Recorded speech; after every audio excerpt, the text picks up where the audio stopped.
ओम नमो भगवते वासुदेवाय। ओम नमो भगवते वासुदेवाय। ओम नमो भगवते वासुदेवाय। ओम नमो भगवते वासुदेवाय। ओम नमो भगवते वासुदेवाय। श्रीमद् भगवद गीता पंचम अध्याय श्लोक संख्या 18। विद्या विनय संपन्ने ब्राह्मणे गविहस्तिनि सुनि चैव स्वपाके च पंडिताः समदर्शिनः। अनुवाद।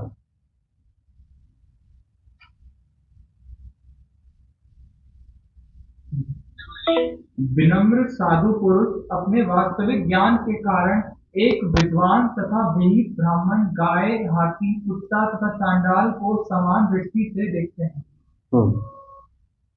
देखिए यहाँ पर श्री भगवान जब भगवद गीता श्री अर्जुन देव को सुना रहे हैं उसमें आता है कि यहाँ पर विद्या विनय संपन्ने ब्राह्मणे गभि हस्तिनि सुनि चैव स्वपाके च पंडिताः समदर्शिनः। मतलब यहाँ पर पंडिताः माने हो गया ज्ञानी जन, विद्या विनय संपन्ने विद्या और विनय से संपन्न ब्राह्मण, जिसके पास विद्या भी हो और विनय भी हो। सुनि चैव स्वपाक हो गया जो चांडाल है, जो कुत्ता को मांस खाता है। गवी हो गया गाय, हस्तिन हो गया हाथी, सुनि च एव कुत्ते में भी समदर्शिन समान भाव से जो देखता है, समान भाव से देखता है जो, उसको ज्ञानी जन कहा जाता है या विद्यावान कहा जाता है। समान दृष्टि से आप कैसे देखोगे? अगर किसी को हम देखते हैं, हम समान दृष्टि से देखते हैं, नहीं देखते, कैसे पता चलेगा? कैसे पता चलेगा? देखते नहीं किसी को भी समान दृष्टि से नहीं। जैसे यहाँ पर तो भगवान ने 3 चीज बता दिए। सुनि चैव स्वपाके च पंडित समदर्शिनः। ब्राह्मणे गवी हस्तिनि। ब्राह्मणे और गवी, ब्राह्मण को और गाय को, फिर हाथी, फिर चांडाल और सुनि चैव हो गया कुत्ता। इनको सबको बराबर दृष्टि से देखें। आप बराबर दृष्टि से देख के करोगे क्या? आप देखोगे क्यों? और पहली बात तो आजकल जैसे लोग रहते हैं, किसको क्या देखेंगे? वो लोग जहां देखते हैं भीड़ भाड़ है, लोग अपना इंद्रिय तृप्ति के सामान ढूंढते हैं। तो क्या लेने से मुझे जरूरत क्या है? किसी को अरबी चाहिए सब्जी वगैरह में, कोई मान लो लड्डू मिठाई खोजता है, कोई कपड़ा ढूंढता है, कोई घर के लिए टीवी खोजता है, कोई अपना पलंग वगैरह ढूंढता है। तो उसमें फिर ये जो श्री भगवान बताए हैं कि जो विद्या विनय संपन्न ब्राह्मण गभी हस्तिनि, जो विद्वान होगा वो ब्राह्मण को, गाय को, हस्तिनि। देखो 5 जो भगवान ने नाम लिए हैं ये बड़ा अद्भुत है। ब्राह्मण, गाय, फिर हाथी, फिर कुत्ता, फिर चांडाल। चारों में कोई मेल नहीं है, 5 में कोई मेल नहीं। लेकिन इसमें हमारे जो चक्रवर्ती पाद टीका में बताते हैं कि इनमें जो ब्राह्मण और गाय, ये सत्व गुण को दिखाता है, रजोगुण हाथी को दिखाता है, तमोगुण में आता है चांडाल और कुत्ता। कहते हैं कि चारों को, मतलब 5 को, इस 3 गुणों से जो समान भाव से रहता है, तमोगुण हो चाहे रजोगुण हो चाहे सत्व गुण हो, तीनों गुण अगर तुम्हारे सामने होते हुए भी तुम समभाव में रहते हो, इसका मतलब तुम विद्वान हो, ज्ञानी हो। यही बात बताया जाता है। क्योंकि ब्राह्मण, गाय, हाथी और कुत्ता और चांडाल, मतलब जो पंडित है वो गुणातीत होना चाहिए। गुणातीत मतलब सत्व गुण से भी ऊपर तुम होना चाहिए, रजोगुण से भी ऊपर होना चाहिए, तमोगुण से ऊपर होना चाहिए। तो पंडित हो गए तुम। सत्वगुण में ब्राह्मण जो मतलब शौच, दया, क्षमा, ये सब आता है। रजोगुण में कामना, लोभ, क्रोध, मोह, मद, मात्सर्य, ये सब रजोगुण में आता है। और तमोगुण होता है बिल्कुल अंधेरा, जिसमें क्या करते हो का हिसाब नहीं है। मतलब तुम तमोगुण हो गए, उसमें हिता हित का विचार नहीं रहता। ठीक है। तो तमोगुण, रजोगुण, सत्वगुण, तीन ही प्रकार गुण से जो ऊपर उठ जाता है, तो वही व्यक्ति ही विद्या विनय संपन्न है। उसको विद्या जानता है, वो विद्यावान है। विद्यावान जो है, अगर वो ये तीन गुण से ऊपर नहीं जा पा रहा है, वो अविद्यावान। विद्या विनय संपन्न वो नहीं है, अविद्या है। विद्या विनय संपन्न, विद्या ददाति विनयम। विद्या जो है विनय को प्रदान करता है। क्यों क्यों प्रदान करता है विनय?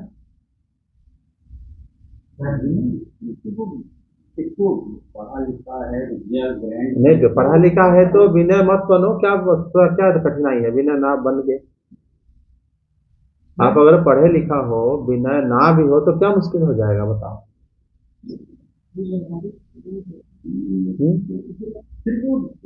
एरोगेंटनेस आ जाएगी, वही राक्षसी का रूप नहीं, अगर आ जाता है, बहुत बड़े लोग बड़े एजुकेटेड हो के राक्षस नहीं है क्या? तो फिर उनके बारे में क्या कहोगे? सर ये दूसरी वाली विद्या के बारे में बात करें। कौन सी विद्या? सर आत्मज्ञान वाली। आत्मज्ञान वाली विद्या। आत्मज्ञान वाली विद्या अगर तुम्हारे पास है, तो मान लो नहीं हो तुम, विनय नहीं हो, विद्या विनय संपन्न है, तुम विद्यावान हो लेकिन विनय, तुम्हारी क्या कठिनाई होगी? सर ये दोनों हो ही नहीं सकता सर। अगर क्यों बताओ? मतलब विद्या है तो विनय होगा ही होगा। कैसे होगा, क्यों होगा? विनय शब्द का अर्थ हो गया, अगर आपको कोई कुछ भी कहे, आप विद्यावान हो, गुणीवान हो, आपको कोई निंदा करा, कोई आपको मारा, और मतलब किसी ने आपके ऊपर पत्थर फेंक दिया, है ना, कोई आपके मतलब खाद्य के ऊपर मिट्टी डाल दिया, तो आप जा रहे हो, आपको किसी ने बांध के रास्ता में मतलब साइड में बिठा दिया, ये सब चीजें अगर आपके साथ हो रहा है, फिर भी आप उनको क्षमा कर दिया और आपको बुरा नहीं लग रहा, तो इसका मतलब विद्यावान है। विद्यावान तब इतना सहनशील होना चाहिए। हाँ, विद्या विनय तो इसको बोलते हैं। विनय किसको बोलते हैं? विनय का मतलब ये हुआ, तुम आप अगर उसको थप्पड़ लगाओगे और उसको मतलब किसी भी तरह वहां से निकल के उसको जाके उसको मारोगे, तो वो तो विद्या पे विनय के स्वभाव है कि नहीं? विद्या विनय संपन्न है। विद्या विनय को प्रदान कर देता है। क्यों? क्योंकि ये संसार में हम जिस वस्तु को देखते हैं, ब्रह्म को हम इसी वस्तु के माध्यम से हम पाए हैं। भगवान को जब हम समझने के जाते हैं, तो हमें सारे पदार्थ मदद करे थे, क्योंकि जगत में और कौन आ गया बाहर से? कोई नहीं आया। तुम अच्छे से जान पाए ये माया जगत है, शरीर भी मायामय है, मिथ्या है। मिथ्या नहीं मतलब ये शरीर जो है इसीलिए मिथ्या है, इसका स्वरूप जो अहंकार अभिमान है मिथ्या है। ये शरीर और पृथ्वी का जो मिट्टी, जल, आकाश, वायु आदि सब बराबर है। एक घड़ा को अगर तोड़ देते हो, उसके अंदर जो वायु, जो आकाश है, बाहर मिल जाता है और घड़ा मिट्टी मिल जाता है। घड़ा मिथ्या है, लेकिन मिट्टी मिथ्या नहीं है, वायु मिथ्या नहीं है, आकाश मिथ्या नहीं है। हमारा शरीर का जो स्वरूप ये मिथ्या है, लेकिन ये शरीर का जो अवयव है ये मिथ्या। इसमें सिर्फ इतना है, शरीर मिथ्या नहीं है, लेकिन मिथ्या है हमारा अभिमान, हमारा उपाधि मिथ्या है कि मैं अमुक हूं, ये मिथ्या है। शरीर मिथ्या नहीं है। शरीर के अंदर जो वस्तु मौजूद है वो प्रकृति है। शरीर के अंदर मन है, बुद्धि है, अहंकार है, चेतना है, कर्मेंद्रियां हैं, हमारा जो ज्ञानेन्द्रियां हैं, तन्मात्राएं हैं। शरीर के अंदर है तन्मात्राएं। अगर ये सब कोई मिथ्या नहीं है, शरीर का जो उपाधि है मिथ्या है। जो ये बात जान लिया है, उस व्यक्ति को अगर कोई मार रहा है, उसको तो गुस्सा क्यों आएगा? क्योंकि विद्यावान है, वो सत्य को जानता है। वो जानता है ये मार रहा है, वो अज्ञान का है, अगर ऐसे मार लिया, लेकिन उसमें मुझे मेरा सिर्फ मन कह रहा है कि तुम्हें को मार रहा है, वास्तव मुझे कोई नहीं मार रहा। मैं तो शरीर ही नहीं हूं। मैं तो शरीर नहीं हूं। हाँ, किसी और को मार रहा होगा। ये जो शरीर को मारा, वो शरीर तो कल मृत्यु में मिल जाएगा। तो फिर तुम भोजन कर रहे हो, किसी ने आके मिट्टी में डाल दिया ऊपर, तो उसको गुस्सा करके जा थप्पड़ लगा दो? नहीं। भोजन तो मैं अगर नहीं करूंगा, मुझे आत्महत्या का दोष लग सकता है कि हम जानबूझ के नहीं खा रहा हूं, मैं हत्या पाना चाहता हूं। और अगर मैंने भोजन करते समय किसी ने डाल दिया, वो भगवान जाने, उसको मैं नहीं खाऊंगा, और उसके ऊपर गुस्सा क्यों करूं? क्योंकि विद्यावान है। आप भीख मांग रहे हो, कोई आपको भिक्षा नहीं दे रहा है, आपको छड़ी में कोई पिटाई कर रहा है, वास्तव आप शरीर को पीट रहा है। कोई पत्थर मारा, कोई आपको बुखार आ रहा है, आपको हाथ पैर बांध के मतलब किसी अनजान जगह में छोड़ दिया, तो आपके उसके ऊपर गुस्सा करोगे? बताओ। अगर विद्यावान है तो कुछ गुस्सा नहीं करेगा, और कहेगा ये मन के विकार है, ये मन बार बार प्रेरणा कर रहा है कि उसके ऊपर गुस्सा कर। वास्तव में मैं तो इससे पृथक हूं। तो जिस शरीर को, जिस मतलब मिथ्या अभिमान चेहरा को वो चाहता है कि मेरे सब कुछ, जो उनको मजा आ रहा होगा, उससे मुझे कुछ, उससे मैं तो अलग हूं इससे। अगर मैं शरीर होता, ये सब होता है क्या ना, इसलिए भगवान बताया कि विद्या विनय संपन्न है। वो विद्या जो सीखा वो विनय के साथ ही सीखा है। समझे कि नहीं? विद्या ही विनय दे ही देता है उसको, क्योंकि वो जानता है कि मैं शरीर नहीं हूं। उसके ऊपर तो मार पीट लात गुस्सा करो, अपमान करो, उसको मान दो, उसको क्या फर्क पड़ता है? क्योंकि विद्या, वो जानता है विद्या को, ये सत्य है। मतलब विद्या यही है कि मैं शरीर नहीं हूं। अब ये अविद्या तो थोड़ी है ये। ये विद्या है। आत्मज्ञान मतलब विद्या। विद्या क्या होता है? जो अविद्या को नाश करता है। अविद्या क्या है?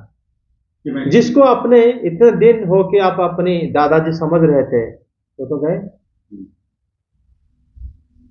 फिर आपका जो मानना, उनको समझना, वो आपका ज्ञान था। अविद्या नहीं तो क्या है?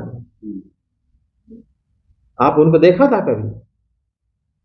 जिस रूप को आपने देखा है, रूप बदलते बदलते बदलते कितना बेकार हो गया, उसके बाद वो उसको जलाना पड़ा हमें। कहां चले गए पता नहीं। जिसको हम देखते थे वो अविद्या है। जिसको हम देखते थे वो अविद्या है।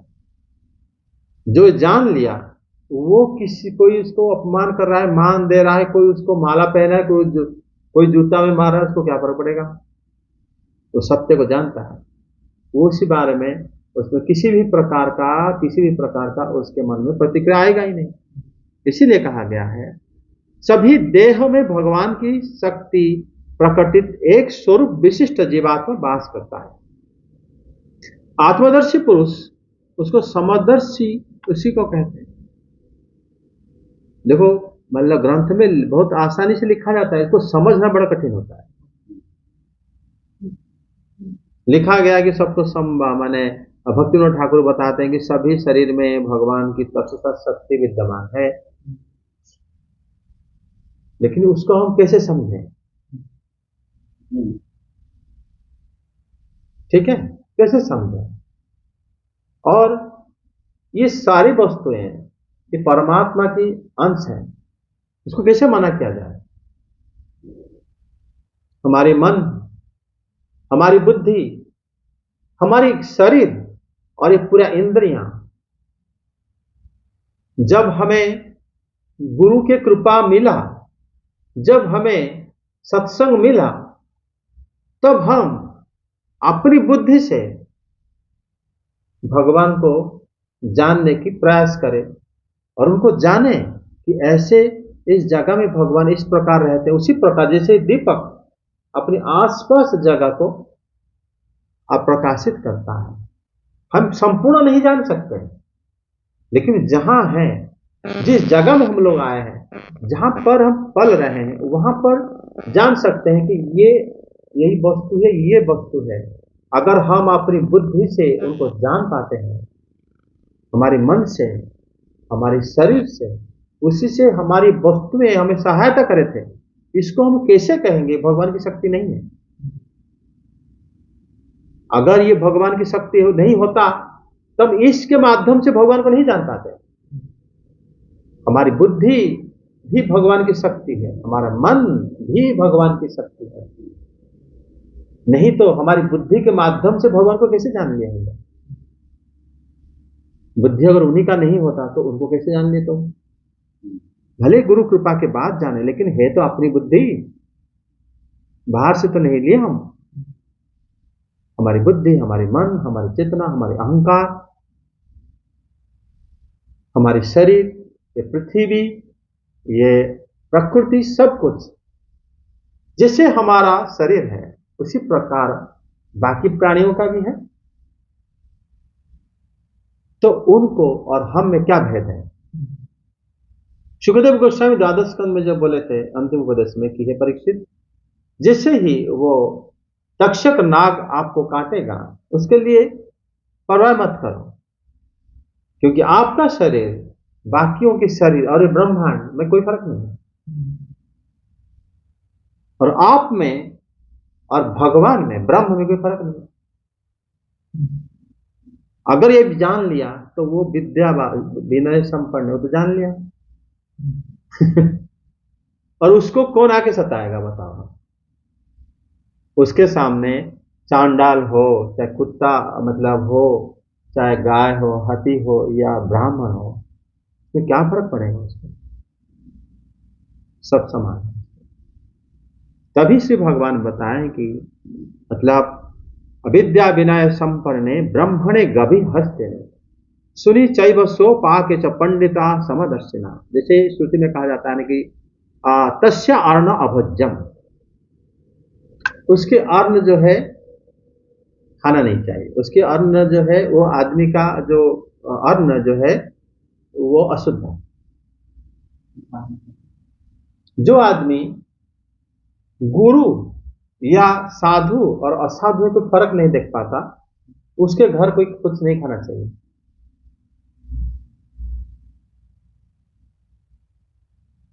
जो साधु पुरुष को जो सम्मान देना चाहिए, अगर वो असाधु को दे रहा है, असाधु को कम दे रहा है, उस घर के अन्न अशुद्ध हो जाता है।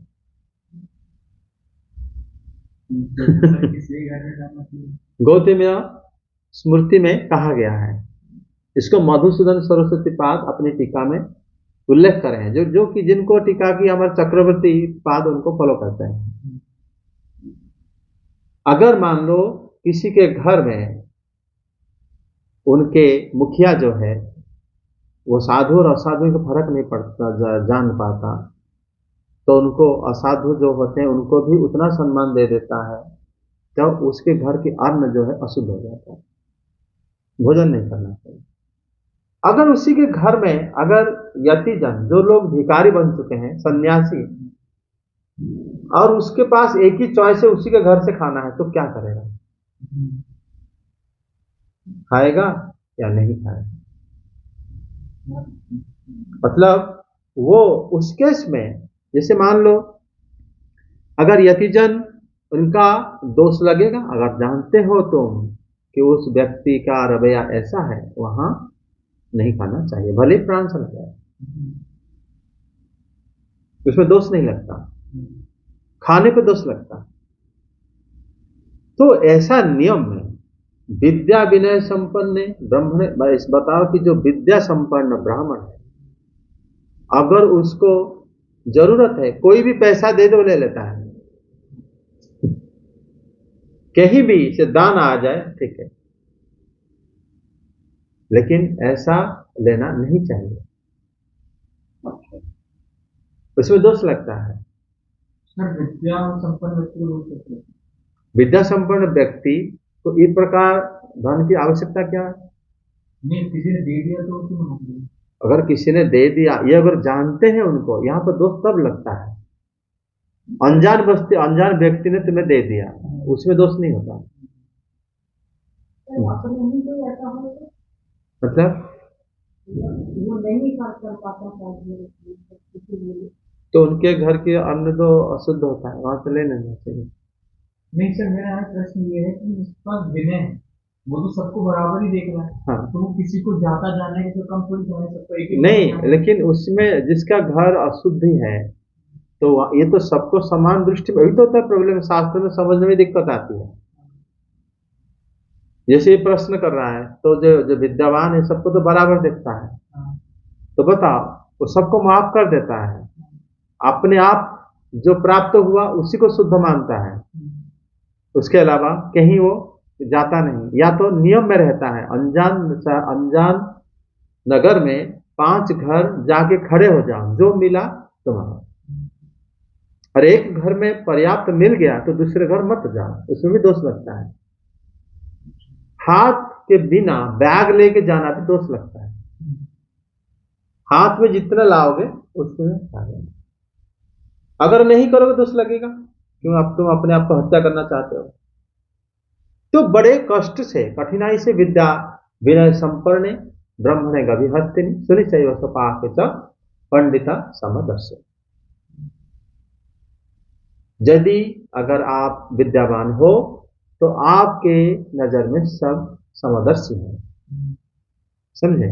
तो उसी समदर्शिता को आप भक्ति में व्यवहार कर सकते हो। भक्ति का जो भक्ति कोई किसी भी प्रकार की कर्म नहीं होता, जैसे हम समदर्शी होते हैं फिर भक्ति में आगे बढ़ सकते हैं। अगर समदर्शी नहीं है फिर आप भक्ति में आगे नहीं बढ़ सकते, बड़ा कठिन है स्थिति। अभी आपने कहा भक्ति किसी प्रकार का कर्म नहीं है, तो कर्म है भक्ति के कर्म नहीं, जैसे कर्म इंद्रियों से जो कराया जाता है कर्म होता है, लेकिन जो अंदर की भावना से कराया जाता है वो कर्म कैसे करेंगे? उसमें प्रीति मिल जाता है, प्रीति कोई कर्म नहीं होता। आपको किसी ने भोजन दिया और आपको किसी ने प्रीति मतलब प्यार से भोजन दिया, अंतर है। अंतर क्या है? अंतर भक्ति है, भाव। समझो, इतना रखते हैं। सारे क्वेश्चन नहीं, वैसे में चांडाल जैसे भागवतम में है, विष्णु चक्रवर्ती ठाकुर ने बताया कि मुझे परम ब्रह्म को सर्वत्र एक रूप में दर्शन करना चाहिए। भगवान को सर्वत्र एक जैसे दर्शन करना चाहिए। नहीं, जब पंडित हो जाओगे तो हो जाएगा, पंडित समदर्शी ना। जब पंडित नहीं होंगे तो फिर नहीं हो पाएगा। जो पंडित होता है वो ऐसे आत्मज्ञान में इतना दृढ़ होता है और उसी समय ही वो सब प्रकार के व्यवहार को सह जाता है, उसको पता ही नहीं चलता, वो सब जगह भगवान को दर्शन करता है।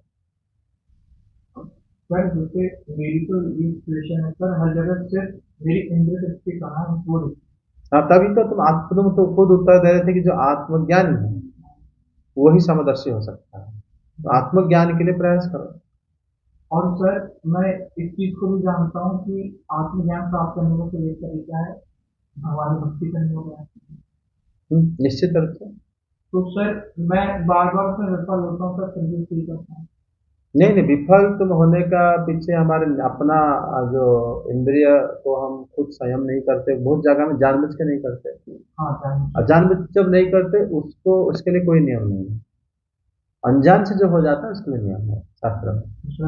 और हमारा जो पंचम स्कंद में जो पापी मनुष्य का जो जहाँ पर बताया गया है दंड, वहां पर बताया गया है जो अनजान से हुआ पाप के लिए प्रायश्चित है, और जो जानबूझ के करा है उसके लिए कोई प्रायश्चित नहीं है। जो चल रहा हुआ उसका तो उसका दंड का हिसाब अंत नहीं है, उसका कोई हिसाब नहीं होता। जो अनजान से हो जाता है वो अनजान से होना ही उसको पापी कहते हैं। जो जानबूझ के करता है कपटी होता है, कपटी का कोई निस्तार नहीं होता, और जो पापी का निस्तार हो जाता है, क्योंकि पापी के लिए भगवान को पतित पावन कहा जाता है। लेकिन भगवान का नाम कपटी पावन नहीं होता कभी, इसलिए कपटता का आश्रय मत करो। कपटता होता है जानबूझ के जो होता है। अगर जानबूझ के कोई अपना गला को काटेगा उसमें आप रोक सकते हो, और फिर इसके लिए कोई चर्चा ही नहीं। पहले अनजान से हो जाता है तो उसके ऊपर चर्चा होता है। जब जानबूझ के तुम जानते हो कि हम जानबूझ के कर रहे हो तो उसके ऊपर चर्चा नहीं कर सकते, उसका कोई उपाय नहीं है, उसको तो तुम्हें खुद करना पड़ेगा। घर पर इतना संयम है कैसे अपना स्वयं अपना कर्तव्य को पहले पूरा करना चाहिए। तुम जानते हो कि ये करना, ये आग है, मैं यहाँ पर नहीं जाऊंगा, और तुम गए, हाथ जल गया, तुम कहो मैं क्या करूं, बहुत कोशिश तो कर था लेकिन मैं चला गया, इसके ऊपर कोई विचार नहीं होता। विचार तब होता है जो गलती से हो गया, समझे।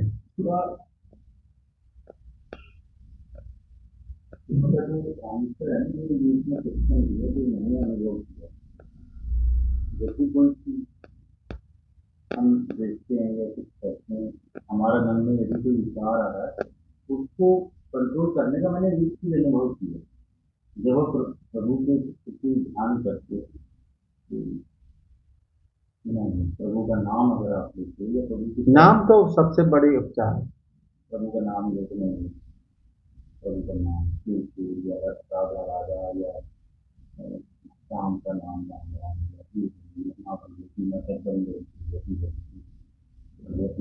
सिमरन करने उसी भावना को अगर आप याद करने लगो तो वो जो भी आपके मन में कोई बात आती है, हाँ, वो तो भगवान के नाम में वो चीज है।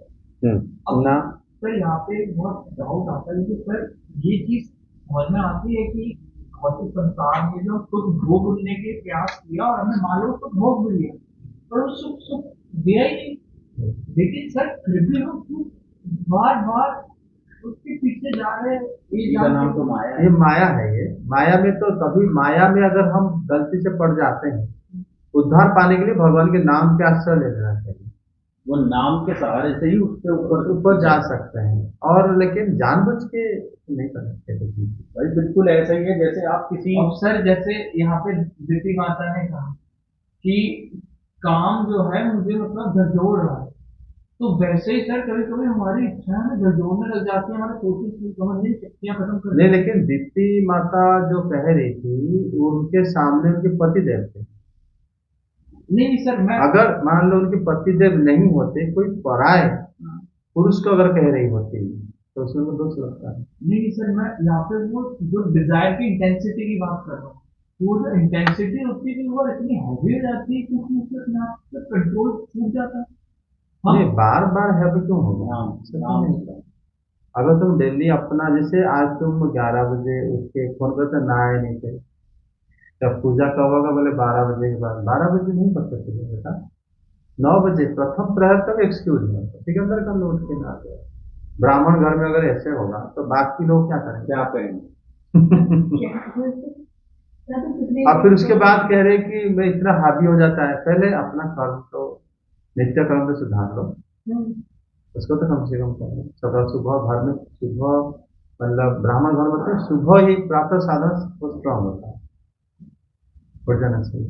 उठ के घर में हरि नाम कीर्तन, रात को 12 बजे तुम लोग कीर्तन करते हो, वो भी ठीक नहीं। कीर्तन ना कुछ किसी समय कर सकते हो, जाप वगैरह, हरिनाम संकीर्तन कोशिश करो संध्या समय करने के लिए, ठीक है। लेकिन नाम से देखो, इसको ऐसे है जैसे मान लिया आप किसी नहर में गिर गए, हाँ, और नहर में से दोनों तरफ जो है वो किनारा ऊंचा है, तुम बाहर नहीं निकल पा रहे, तो अब निकलोगे कैसे? तुम अंदर फंस गए, अब नहर में पानी है, तुम बह जाओगे। तो उससे निकलने के लिए तुम्हें कोई एक्सटर्नल एफर्ट चाहिए जो तुम्हें ड्रैग कर सके, कोई रस्सी डाल सके, कोई डंडा पकड़ा सके। तो ये भगवान का नाम उसी रस्सी की तरह काम करता है। हाँ। आपने रस्सी पकड़ ली तो आप डूब उसमें बहोगे नहीं, रस्सी को पकड़ के ऊपर हो गए और पानी बहता रहेगा। नाम बड़े शक्तिशाली तो नाम रूपी रस्सी को पकड़ लो, जब लगे कि अभी गिरा पानी में, जब रस्सी पकड़ लो और रस्सी पकड़ ली तो फिर डूबने से बच गए। फिर अपने चलने फिरने फिर डूब। हरि नाम शब्द डालो, जब समय मिलता समय साथ फिर प्रॉब्लम नहीं। सर उसका प्रयास करो। हरे कृष्णा कृष्णा कृष्णा हरे हरे, हरे राम राम राम हरे हरे। कृष्णा कृष्णा कृष्णा हरे हरे, हरे राम राम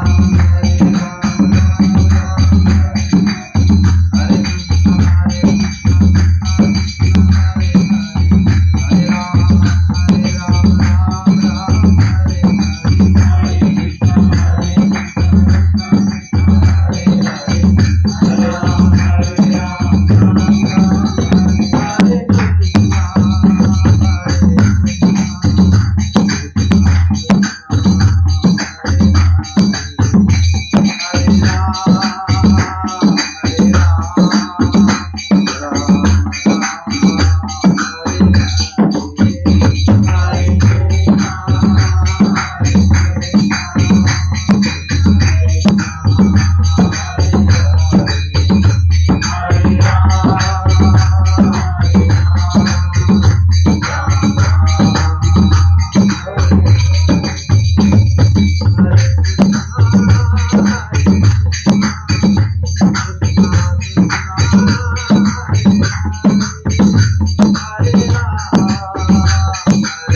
हरिनाम संकीर्तन की जय।